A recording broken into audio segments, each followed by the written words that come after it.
I'm swimming in everything you said. I'm thinking about jumping in it. Instead, I got you. Assalamualaikum warahmatullahi wabarakatuh. Perkenalkan, saya Tika Ramadhani dari Prodi Pendidikan Bahasa dan Sastra Indonesia, kelas A dengan NIM 2305076022. Pada kesempatan kali ini, saya akan membagikan materi mengenai teori kritik sastra feminisme. Materi pertama yang akan kita bahas yaitu mengenai definisi kritik. Secara etimologis, kritik berasal dari kata krites atau dari bahasa Yunani yang berarti hakim. Kata kerjanya adalah krinein atau menghakimi, dan juga pangkal dari kata benda kriterion atau dasar penghakiman. Dari kata tersebut kemudian muncul kritikos untuk menyebut hakim karya sastra.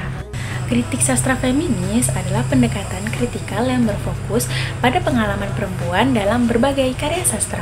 Biasanya, pendekatan ini menggunakan sudut pandang pemikiran feminis untuk menganalisis dan menggali makna dalam sebuah karya sastra tersebut.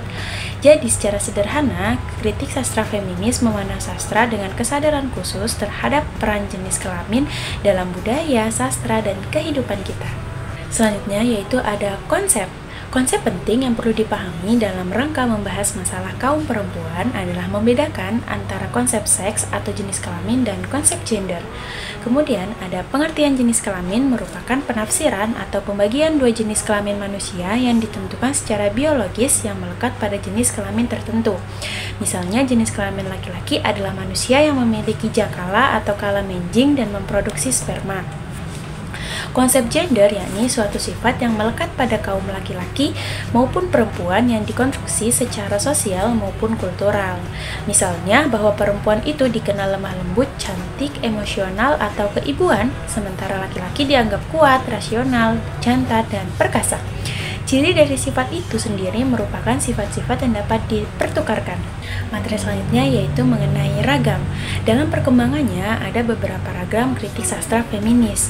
Showalter pada 1986 membedakan adanya dua jenis kritik sastra feminis, yaitu kritik sastra feminis yang melihat perempuan sebagai pembaca atau the woman as reader atau feminist critique, dan dua kritik sastra feminis yang melihat perempuan sebagai penulis atau the woman as writer atau gynocrisis.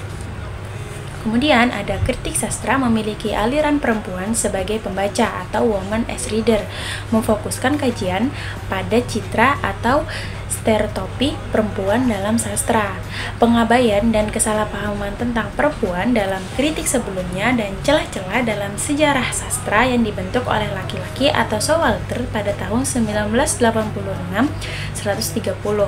Kritik sastra feminis ginokritik meneliti sejarah karya sastra perempuan atau perempuan sebagai penulis, gaya penulisan, tema, genre, struktur tulisan perempuan, kreativitas penulis perempuan, profesi penulis perempuan sebagai suatu perkumpulan, serta perkembangan dan peraturan tradisi penulis perempuan.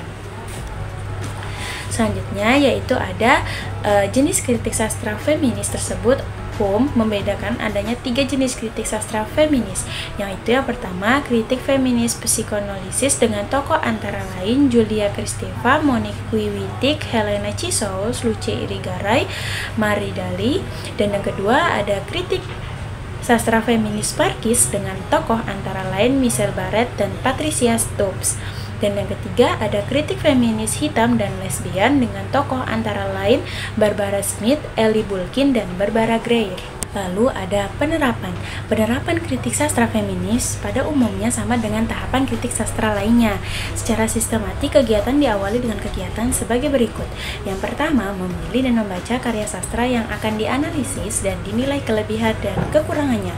Yang kedua, menentukan fokus masalah yang sesuai dengan perspektif kritik sastra feminis. Misalnya melalui sudut pandang perempuan tentang penulis perempuan, atau mengenai cara tokoh-tokoh perempuan menghadapi masalah dalam kehidupannya di masyarakat. Misalnya masalah pendidikan, sosial, budaya, politik, kesehatan, lingkungan, hukum, ketenagakerjaan, dan sebagainya. Yang ketiga yaitu melakukan kajian pustaka untuk memahami sejumlah konsep teoretik yang berhubungan dengan fokus masalah yang akan dianalisis dengan tulisan kritikus maupun peneliti sebelumnya yang membahas masalah yang sama atau mendekati. Yang keempat yaitu mengumpulkan data primer maupun sekunder yang relevan dengan fokus masalah yang akan dianalisis.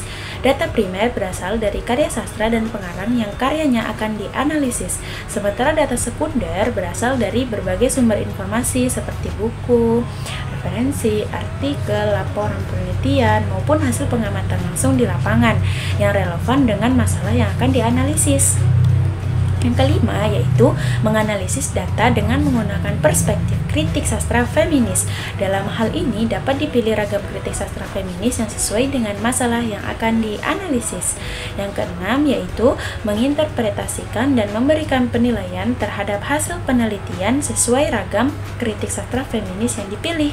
Dan yang ketujuh ada menuliskan laporan kritik sastra dengan menggunakan bahasa yang sesuai dengan media yang akan dipilih untuk mempublikasikan. Ragam bahasa Indonesia baku akan dipilih ketika tulisan akan dipublikasikan ke terbitan ilmiah berkala atau jurnal. Sementara ragam bahasa Indonesia ilmiah populer dipilih ketika tulisan akan dipublikasikan ke media massa seperti surat kabar. Yang terakhir ada kesimpulan. Kritik sastra feminisme adalah pendekatan analitis yang memanfaatkan teori feminisme untuk mengevaluasi karya sastra dengan fokus pada pengalaman, representasi, dan peran perempuan baik sebagai pembaca maupun penulis. Pendekatan ini menyoroti perbedaan antara konsep seks dan gender, di mana seks dipandang sebagai sifat biologis yang melekat pada individu, sementara gender dipahami sebagai konstruksi sosial dan kultural yang menentukan peran, karakteristik, dan tanggung jawab yang berbeda antara laki-laki dan perempuan. Kritik sastra feminis bertujuan untuk mengidentifikasi dan mengkritik manifestasi ketidakadilan gender yang terjadi dalam berbagai bentuk, termasuk marginalisasi, subordinasi, stereotipi, kekerasan, dan beban kerja yang tidak setara yang dihadapi oleh perempuan. Itu saja materi yang dapat saya sampaikan. Jika ada salah kata saya mohon maaf. Saya akhiri. Wassalamualaikum warahmatullahi wabarakatuh. Terima kasih. Selamat bertemu di video selanjutnya. Bye-bye.